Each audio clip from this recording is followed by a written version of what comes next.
Hello, YouTube. All right, we are back inside good enough. It is a rainy day outside, but I am going to try to build some inline fusible link holders. You can see I wasn't able to get the 10 gauge wire holder like I have in Little Blue 2. And I had one of these 12 gauge ones from Walmart previously. It kind of melted. So I bought these from the flea market the other day because I couldn't find the 10 gauge ones. And to prep it, what I'm doing is I'm actually clipping it right up to the unit itself to try to get rid of the 12 gauge wiring because that's what is the weakest point. So then I install these clips that go on the end to put two wires together. But you can see it has a little plastic sheathing, I guess you want to call it that extends out past the metal. So I took scissors and I actually cut it down. So this size I cut it down, and you can see I've clamped it in, and I'm getting ready to do the other side. Then what I'll do is I'll put my 10 gauge wire through here because the sheathing says it'll handle 10. If I can get it to focus here, it says it'll handle 10 and 12 gauge. It'll handle 10 and 12 gauge wiring. So I should be able to do that and use it like this. It's a theory. And I'm going to be mounting one of these on the line that goes right there, that line that goes to the vehicle battery, the starter battery, right by the terminal. That way, if it gets hot, it'll break right there. And I'm going to put the other one for the inverter right at the, I guess, the house battery. Yeah, the house battery. Right on the positive of the house battery so that if it gets hot, like it's overheating, the fuse that's going to go in here will break. And what I'm going to put inside is actually only a 15 amp fuse because a 15 amp fuse I think will go up to, I think it's like 1800 watts. And my system here should only draw, if I don't have both running, should only draw up to 2000 watts. But I won't even be hitting 2000. I'm not planning on going at 2000. Most of what I'll be running here is smaller. The biggest appliance is going to be the microwave, which may hit over 1000, 12 to 1400, maybe even 1600. I don't think I'll be running the toaster oven. So the plan is to make it semi off-grid capable. I'm not going to be running full load of electrical appliances. I'm only going to be running some selected electrical appliances. Most of it I'm going to try to run on the smaller one, the 750 watt versus the 2000 watt. But what I found so far is the 750 watt one makes a noise when you put a load on it. It whines. The fan constantly spins, which can be kind of loud and annoying. The 2000 watt one doesn't make any sound at all. It's like quiet. So I may run stuff off the 2000 watt one instead of the large the 750 watt inverter, just because it's quieter, even though it's less efficient. And I may even run the inverter there just to look at the power meter to see how much battery power I have left. The readout here on this, I think I just blew already. The power level indicator on the 2000 watt inverter, it was on, and what happened was I plugged in a extension cord that on the other end there was an appliance that was turned on already, and it popped, and then that thing went off, the power meter. But the inverter still seems to work. I don't think I'm going to repair that. I'll just leave it. It wasn't that important anyways. If you're starting to pull too much power, the unit will actually shut down or beep. That's what it's supposed to do. So we'll see what happens. So at this point, I'm going to go ahead and put I'm going to clip this off here a little bit so it goes right up to the edge. I want it to go right up to the edge there. And then we'll have two of these things prepared just like that to be used as our inline fuses. Alright, as you can see, I've made my two modified fusible link holders. So it's going to be a matter of attaching them where they need to go. So what I'll do is get my cheap little fuses here. I'm going to try the 15 amp fuse even though it could end up popping. Because I know on Little Blue I was using like 20 or 25 amps, which is actually higher than even the rated the rated pull of the inverter on there, which might explain why it's not going off. If it's higher than it should be, maybe I should go higher. We'll try the 15 amps and see how it works. If it keeps popping, we'll just go up from there. I think what it is for, if the pull is 15 amp, it should be fine. I mean, under 1800, which is a normal flow. But if the pull is more than that, then it should pop, because that means you have a short in the system, which is going to pull indefinite amount of power. So this is what the unit will look like with the 15 amp. I don't know if you can see that on there, but this is a 15 amp fuse. Yeah, it says 15. So we got a 15 amp fuse. We're going to put that in line. I'm going to do the same with the other one. Let me think. That's disconnected. Yeah. And that is disconnected because the switch is off. So we should be fine putting the fuse in it before we plug it in. Everything is off right now, so it's not live. Shouldn't go live till we switch it on. Then the power is connected. I think that's how it works. So what should happen at this point is we'll go ahead and put these in line.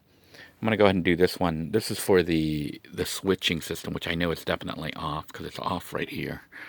And then we'll do the other one, and I'll add the fuse later on that one. Although it won't make a difference, honestly, because I could pop the fuse. Yeah, we'll go ahead and put the fuse in it and then put them both in there. They'll both have 15 amp fuses. The whole system should be running on 15 amps or less. All right, so at this point, what we're going to do is pop the hood open, and we're going to take our fusible links and put them in there and make sure that everything still works. And at least we'll have some safety.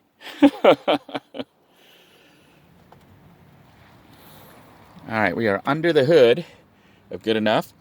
And this is the line that we're taking the positive from the starter motor.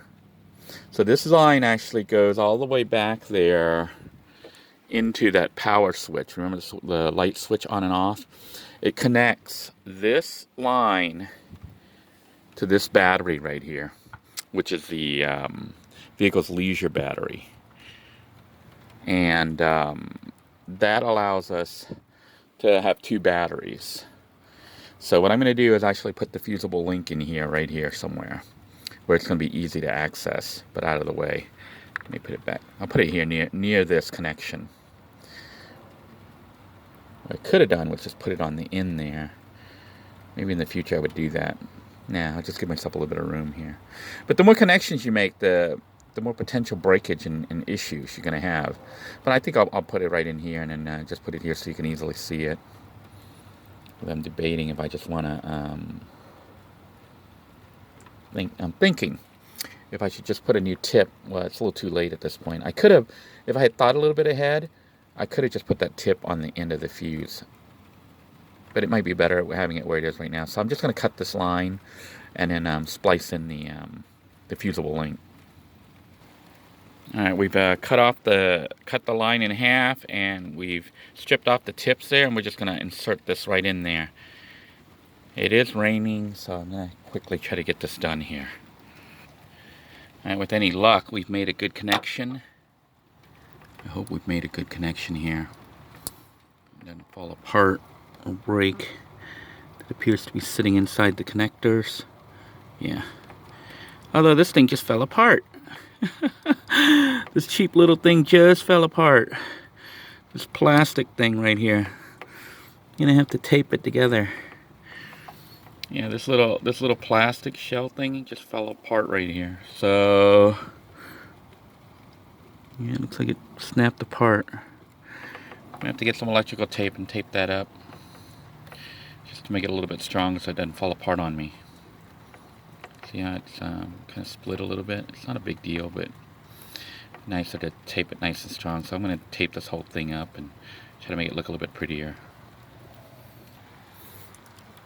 Alright, we're on the other side, and it would appear I've run into a problem on this end. I don't know if you can see, there are two wires here. Two of the red wires. One is the pair that goes to the inverter, and the other one is actually the connection for the switch. So to diagnose which one is which, I'm going to have to unplug it and plug one wire at a time.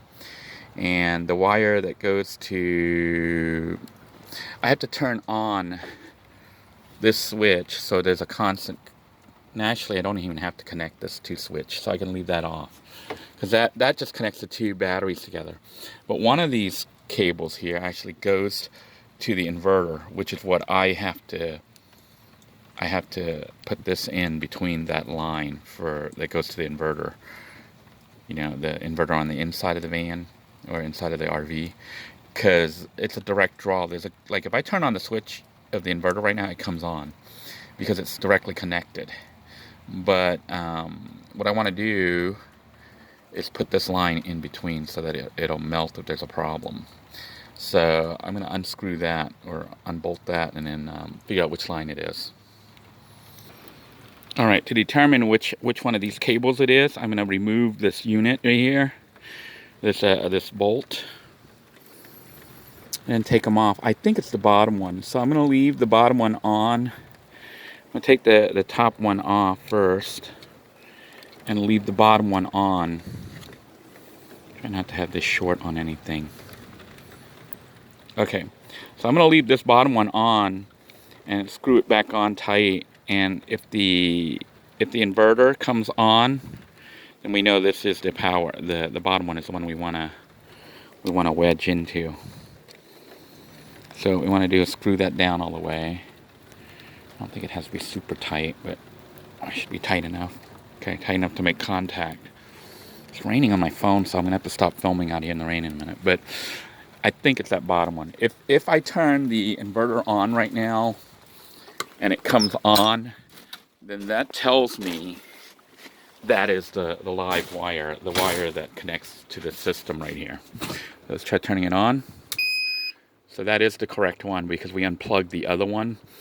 That means the other one is this one, the one that goes to the switch. I don't know if you understand that.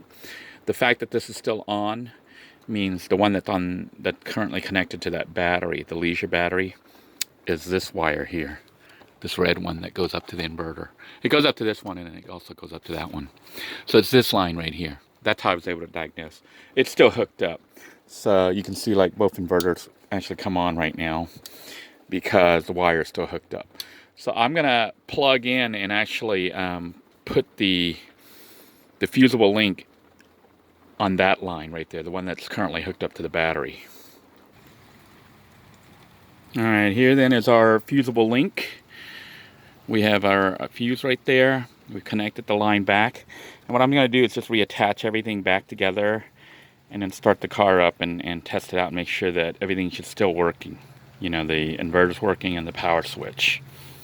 Now, I don't think we're going to test it under load. We might today if we have time, but we might not test it just because it's wet. And I'm going to be leaving here soon to go hang out with my wife. But this one goes to the house system. The house inverter, and this one goes to the starter battery. That's how we can tell the two apart. I'm probably going to make a little label and put it on here so anyone working on this later can easily look at it and find out. So let me plug everything in and we'll see what happens. Alright, at least in theory everything's hooked up and working. I checked the fuse here, it is intact. It didn't break when there was a spark here. And this one should be okay as well. So what we're going to do right now is just turn on the inverter without turning the vehicle on. And it should work. You know, the inverter. Oh man, this rain makes it. Look at all this mud I'm tracking in. Alright. Alright. So in theory right now, if everything was hooked up correctly, the inverter here will come on. Just like normal, and sure enough it does. So it's 12.3, and if I turn on the switch, it still says 12.2. It's dropping down because the vehicle battery is actually draining faster than the house battery, because there's components hooked up here that may be on all the time. So right now both batteries are connected, but I'm going to turn it off again. Jumps back up. What it did, it went down because it's pulling power from the RV house battery and putting it towards the vehicle's starter battery. So let me go ahead and start this guy up and see what happens. Alright, I currently have the vehicle running. The engine is on. And you can see the RV battery says 12.2. I don't know. Let me try to get it so you can see it. It says 12.2 right here because it is not charged. It's losing its charge from sitting there. But when I throw the switch on right here, it should go up. See, it says 13.6 now. 13.8. So it is charging up right now with the vehicle running. The vehicle battery, the starter battery right there in that corner, is charging. The RV house battery right here on this side is charging. And we can tell because it says 13.9 here. It is charging really well. So power's running through the system, charging up both batteries. I now have off-grid capability in the RV, although with one house battery, I don't think it's going to be enough. What I'm thinking of doing is actually getting 2 more batteries. So I have at least 2 more 200 amp hours, if not more. Really, ideally, that battery that's in the engine bay should be replaced as well. Because you don't want to mix old and new batteries, because the old battery will weaken the new battery. So I may try to pull the battery from Little Blue, which is used. You know, it's also worn, just like this other one possibly. You're supposed to use the same kind of battery with the same amp hours, the same size and everything. They should be the identical batteries. But I don't have that. And, you know, to do that, you would have to buy all new batteries all at the same time, which I'm not sure I want to spend $400 or $500 dealing with this. So just for now, what I may do is take a weekend battery from Little Blue, because we know the Little Blue, the house battery inside Little Blue is weak. You know, it doesn't fully charge all the way, and bring that over here and put it here. And we'll run a second line from the house battery on this side to the second house battery bank. And what that will allow is maybe an additional 100 amp hours or so. And I'm going to try it with 200 amp hours of off-grid power and see how well it does. Basically, it just needs to run through the night. You know, it needs to be able to allow me to watch TV, use the computers, use my 12-volt appliances, even though I'm still on conservation mode, you know, without having to start up the car to constantly charge it up. What you want to do is be able to watch a couple TV shows each night, or get on the computer and work for a couple of hours, and then, you know, then you can charge it up. And that's what the plan will be. If I decide to go solar later, we can add it and patch it in. But for now, I think we're just going to go with the inverter because it's the cheapest, you know, simplest and the cheapest system. So we'll do that. System is fully operational right now, although limited. So look forward to me installing a battery bank to increase my off-grid battery power capabilities, so that I can try to make it through at least 1 or 2 nights without having to recharge the system. So until next time, everyone, I hope you found this video informative, if not entertaining. If you like this video, be sure to give it a thumbs up. If you haven't already subscribed to this channel, make sure you hit the subscription button and tap the notification bell so you'll be notified of updates. YouTube has been having issues not updating people with recent uploads. So if you want to make sure you don't miss any videos, check back daily on this channel. I typically upload 1 or 2 videos each day. Until next time, everyone, take care. God bless you all. Please stay safe. And may the power of the Force be with you always.